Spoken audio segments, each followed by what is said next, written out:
Olá, meus irmãos, minhas irmãs.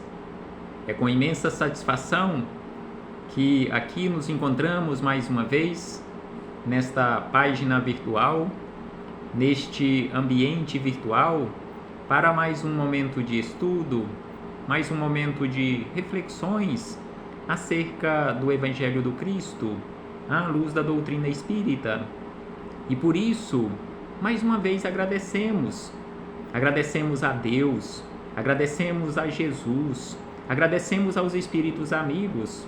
A Deus, nós agradecemos pela vida e precisamos constantemente agradecer, em especial e acima de tudo, por esta graça maior que Deus nos concedeu, que colocou em nossas mãos, sob a nossa administração, pela eternidade, a vida que não cessa jamais. Agradecemos a Deus por todas as oportunidades que Ele nos ofertou e continua nos ofertando ao longo da nossa trajetória.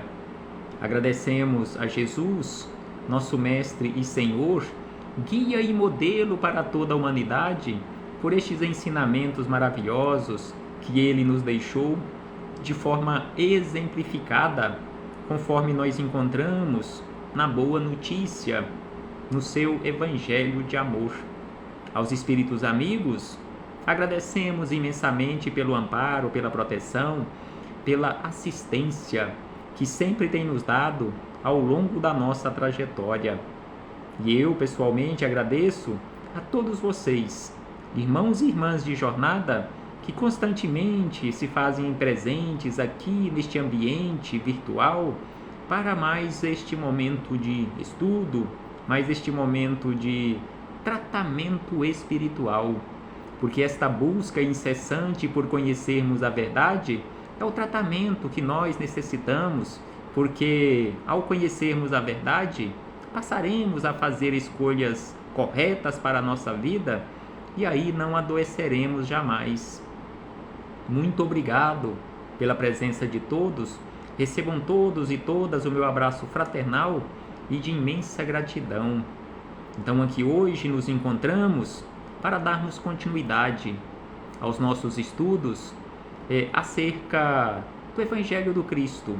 Estamos estudando o Livro dos Espíritos, logo no seu início, ainda no seu início, hoje a questão de número 16. Então estamos bem no início deste estudo, já que este livro, que é aquela coluna mestra da doutrina espírita, ele é composto por 1018 questões.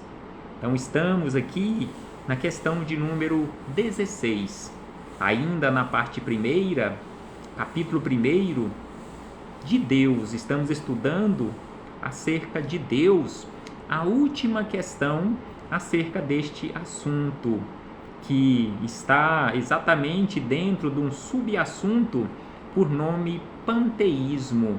Então a questão de número 16 é a última questão do capítulo 1. Então no nosso próximo encontro começaremos um novo capítulo de O Livro dos Espíritos, que trata acerca dos elementos gerais do universo. Então na questão de número 16, ainda sobre panteísmo, Kardec quis saber dos espíritos amigos da seguinte maneira. É um questionamento longo. Primeiro Kardec faz uma série de considerações para depois fazer o questionamento. Então aqui ele nos diz da seguinte maneira: pretendem os que professam esta doutrina, ou seja, a doutrina panteísta, achar nela a demonstração de alguns dos atributos de Deus. Então aqui ele afirma que aqueles que professavam ou que ainda professam a doutrina panteísta, eles tinham ou têm como finalidade achar nesta doutrina a demonstração de alguns dos atributos de Deus. E aí ele cita na sequência alguns desses atributos. Sendo infinitos os mundos, Deus é por isso mesmo infinito. Então a doutrina panteísta entende desta forma que, sendo infinitos os mundos, Deus é por isso mesmo, Deus também é infinito. E aí ele acrescenta: não havendo o vazio ou o nada em parte alguma, Deus está por toda parte. Assim entende a doutrina panteísta. E ainda, estando Deus em toda parte, pois que tudo é parte integrante de Deus, ele dá a todos os fenômenos da natureza uma razão de ser inteligente. Então, assim também entende a doutrina panteísta. E aí Kardec questiona: que se pode opor a este raciocínio? O que se pode opor em relação a este raciocínio da doutrina panteísta, em relação à questão dos mundos que são infinitos, e aí classificar Deus como sendo também o infinito, em relação àquela situação de não existir nenhum vazio no universo, que tudo está preenchido, que neste caso Deus está por toda parte. Então aqui ele nos afirma desta forma, nesta situação, que não existe o vazio, que não existe o nada, que Deus está por toda parte, ou Deus preenche todos os espaços do universo, e ainda que tudo é parte integrante de Deus, que Deus, dá a todos os fenômenos da natureza uma razão de ser inteligente. E aí Kardec fez esse questionamento: o que neste caso, o que se pode opor ou contrapor a estas afirmativas ou a este raciocínio da doutrina panteísta ou daqueles que professam a doutrina panteísta? Kardec, ou melhor, os espíritos amigos responderam a Kardec da seguinte maneira: o que se pode opor em relação a isto? A razão. Então, usando a razão, usando o raciocínio lógico, devemos refletir maduramente, e não vos será difícil reconhecer-lhe o absurdo.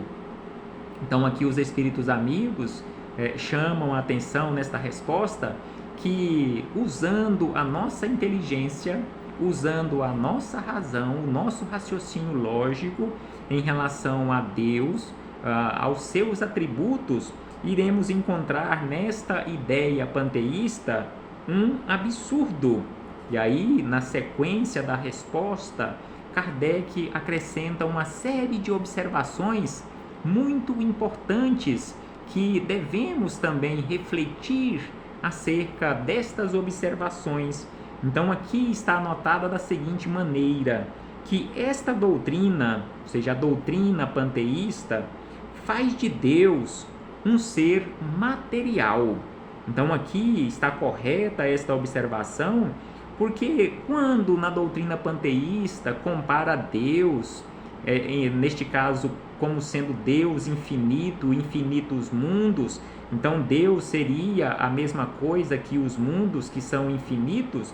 Então aqui traz nesta observação que esta doutrina, ou seja, a doutrina panteísta, faz de Deus um ser material que, embora dotado de suprema inteligência, seria em ponto grande o que somos em ponto pequeno.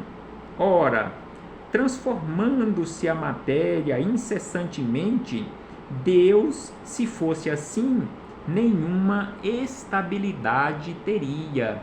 Então, comparar Deus com coisas materiais, ou considerar Deus, ou classificar Deus como sendo matéria, é um absurdo, porque conforme ele nos orienta, nos chama a atenção, que como a matéria se transforma incessantemente, se Deus fosse matéria, conforme a doutrina panteísta classifica, ou como a doutrina panteísta entende, não teria nenhuma estabilidade no universo. Deus estaria mudando constantemente, consequentemente, as suas leis, que regem e sustentam todo o universo. E ainda ela acrescenta: achar-se-ia sujeito a todas as alterações, mesmo a todas as necessidades da humanidade. Faltar-lhe-ia um dos atributos essenciais da divindade, que é a imutabilidade. Então aqui nos orientam os espíritos amigos através de Kardec, que se assim fosse, Deus teria mudanças constantemente, Deus não seria Deus, porque estaria constantemente sofrendo estas alterações e lhe faltaria este atributo essencial, que é a imutabilidade. Não se podem aliar as propriedades da matéria à ideia de Deus, sem que ele fique rebaixado ante a nossa compreensão, e não haverá sutilezas de sofismas ou de afirmações que cheguem a resolver o problema da sua natureza íntima. Não sabemos tudo acerca de Deus e nem o que Ele é, mas sabemos o que Ele não pode deixar de ser.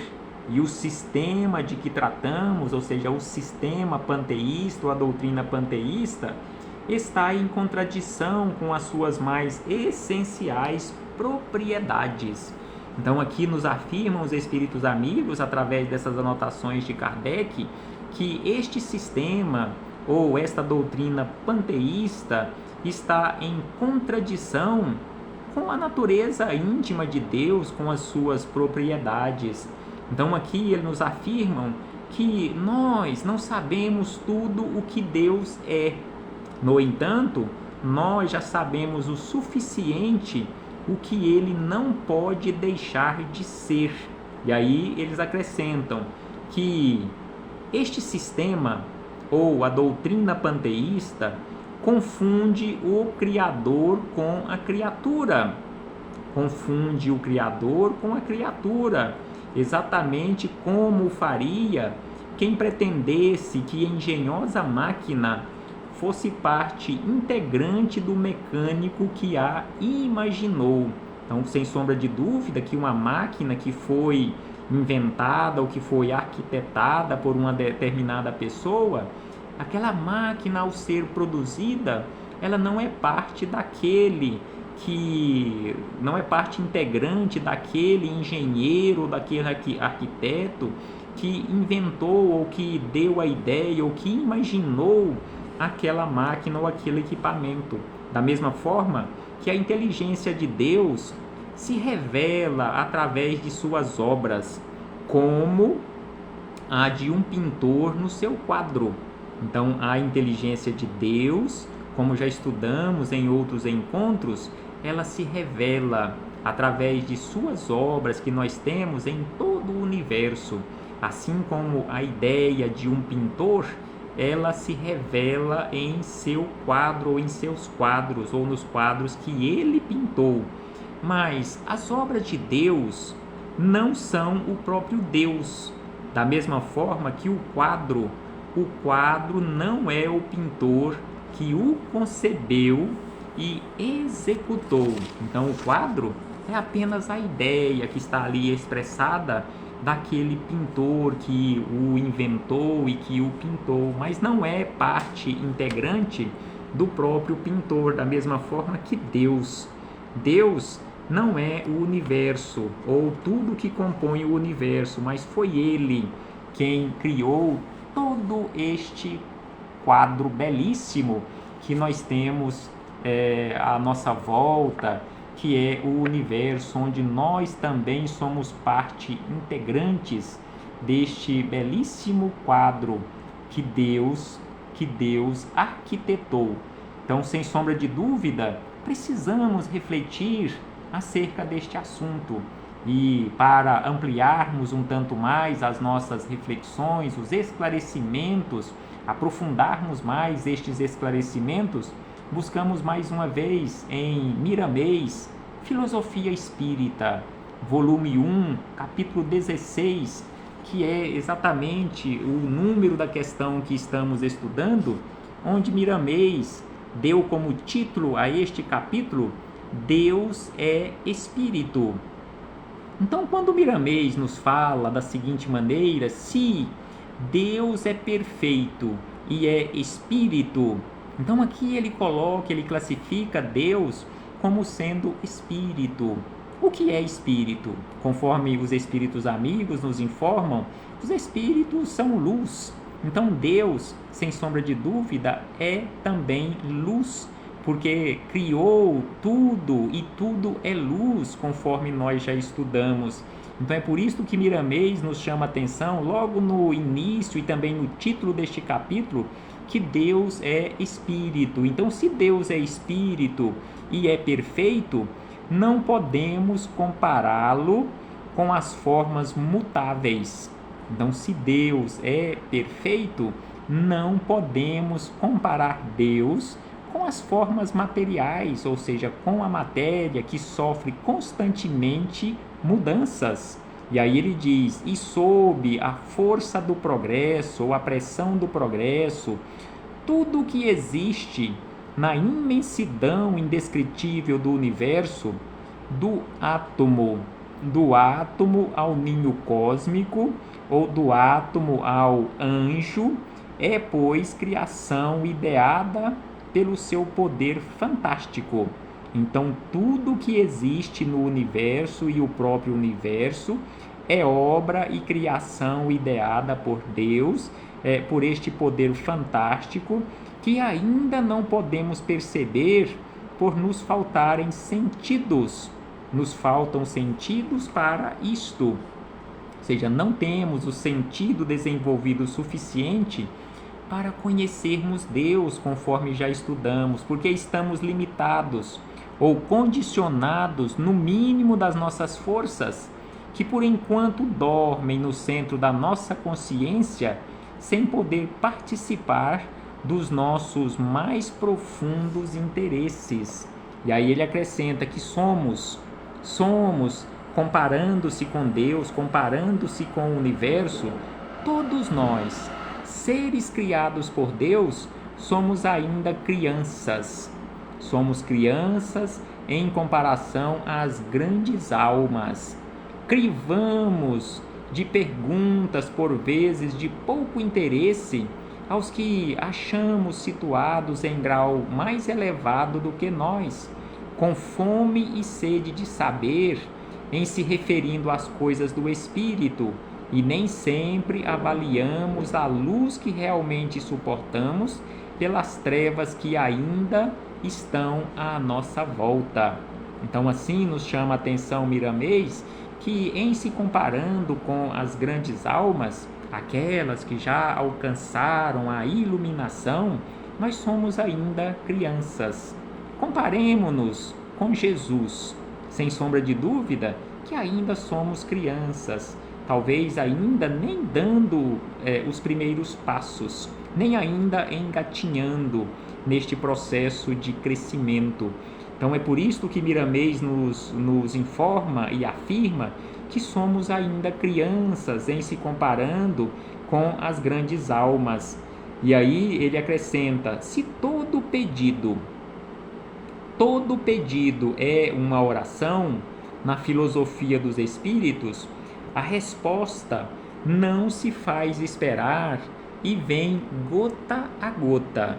Então, todo pedido que nós dirigimos ao universo é uma oração, e nenhuma oração fica sem resposta, só porque esta resposta ou as respostas, elas vêm constantemente a conta-gotas para nos conscientizar da existência da bondade divina e do amor que ele dispensa às suas criaturas. Então, sem sombra de dúvida que todas as perguntas que nós dirigimos ao universo, todas elas são respondidas, mas essas respostas, elas vêm de acordo com a nossa capacidade de absorção. Elas vêm gota a gota no momento certo, revelando para todos nós e nos conscientizando sobre a existência e a bondade de Deus e, acima de tudo, acerca do seu amor infinito por todos nós. Já falamos, diz Miramês, que já falamos muitas vezes, repetindo a fala dos benfeitores maiores, que Deus é uma personalidade individual. Deus é uma personalidade individual e não um conjunto das coisas criadas por Ele. Então aqui, conforme ele nos informa, Deus é esta personalidade individual que nós ainda não conhecemos por nos faltarem sentidos para isto, e não o conjunto das coisas criadas por Ele. Ele, ou seja, Deus, é a majestosa força, aquela força divina que está em toda parte, por meios que desconhecemos, por se tratarem de fluidos, por se tratarem de energias sutis operando em uma faixa que somente as grandes almas poderão constatar pelos poderes inerentes às suas perfeições. Então aqui ele fala que somente as grandes almas têm condições, têm sentidos já desenvolvidos para isto. Porque a primeira ideia, nos informa Miramês, que a primeira ideia de se comparar a natureza como sendo diretamente Deus, é que ela manifesta em todas as suas maneiras ou em todas as suas nuances perfeita harmonia em todos os sentidos da sua atuação. Porém, cabe a nós pesquisar e entender, descobrir e divulgar que toda essa simetria é participação das leis criadas por Deus no vigor da sua mente incomparável.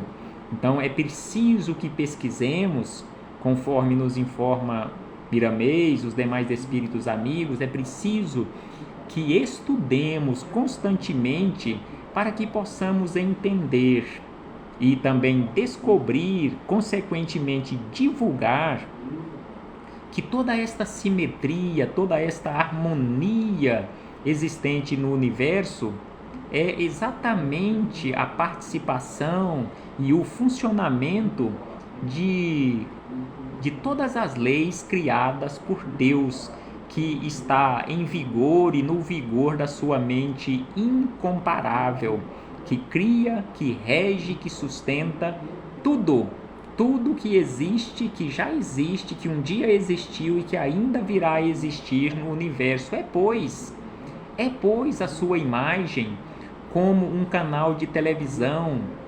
Prestemos atenção nesta comparação que Miramês nos traz, que é, pois, a sua imagem como um canal de televisão que reflete no vídeo a perfeita estrutura do real, sendo que no caso com a divindade, a perfeição é a tônica do ambiente. As imagens do Senhor são vivas e demonstram os seus mais puros atributos, nunca falhando nos seus mais delicados cinetismos no sustentar da vida. Então aqui ele nos informa que jamais estas leis que regem tudo, jamais elas falham, que funcionam sempre em perfeita harmonia e que sustenta toda a vida. O visual do infinito não é Deus na sua unidade perfeita, como o quadro não é o pintor. Comparando a obra com o autor, a primeira constitui um pálido reflexo da sua personalidade, viva e distinta no lugar que ocupa. Então aqui ele nos lembra que, comparando a obra com o autor, ou seja, comparando tudo que existe no universo com o seu autor, que é Deus, esta obra, que é o universo, todo o universo e tudo que existe, tudo que compõe o universo, é apenas um pálido reflexo da personalidade de Deus, personalidade viva e distinta no lugar que ocupa. parece que estamos falando muito acerca e sobre o grande arquiteto do universo. Então aqui Miramês observa que parece, e já tem bastante tempo que estamos falando acerca de Deus, parece que estamos falando muito sobre o grande arquiteto do universo. Então aqui Miramês nos traz uma outra característica ou um outro adjetivo aqui para falar sobre Deus na condição de o grande arquiteto do universo. Mas esse é o nosso interesse, porque falar de Deus e viver sua vibração constante é a coisa mais sublime da vida. Então aqui Miramês afirma, nas suas próprias palavras e falando por ele mesmo, que falar acerca de Deus e viver a sua vibração constante é a coisa mais sublime da vida. E realmente é a coisa mais sublime da vida, porque Deus é a própria vida. E aí ele lembra algumas frases que falamos constantemente, que ouvimos também falar sempre, que nós admiramos e gostamos de falar e de ouvir, o Deus lhe pague. Da mesma forma que admiramos e gostamos de falar ou de ouvir, o Deus lhe ajude. E também o vai com Deus. E também gostamos de falar e ouvir, a paz do Senhor seja convosco, usados por todos nós que aqui nos encontramos. Daí ele diz que estas frases que ouvimos e que falamos constantemente são mantras sagrados que nos cobrem de luz quando pronunciamos com amor e respeito. Então ele diz que quando nós pronunciamos estas frases, Deus lhe pague, Deus lhe ajude, o vai com Deus, a paz do Senhor seja convosco, são mantras sagrados que nos cobrem de luz quando pronunciamos estes mantras com amor e respeito. A doutrina que faz de Deus um ser material, ou seja, a doutrina panteísta, que faz de Deus um ser material, o faz por falta de notícias do mais além ou por medo de pesquisar a verdade e seguir as rotas do progresso, que faz caírem os véus na gradação das forças humanas e espirituais. Nada devemos temer, desde que estejamos em planos de mutações para o nosso próprio bem. Nada devemos temer. Façamos esforços constantemente, conforme o próprio Cristo nos orienta, para que possamos crescer, para que possamos constantemente acessar ou buscar ter acesso à verdade, para nos libertarmos das trevas da ignorância. E aí Miramês encerra estas reflexões maravilhosas acerca de Deus, nos falando ainda que o mundo espiritual que nos dirige, nos atende de acordo com as nossas necessidades. Conforme nós encontramos na questão de número 459 deste livro dos Espíritos que estamos estudando, o mundo espiritual que nos dirige.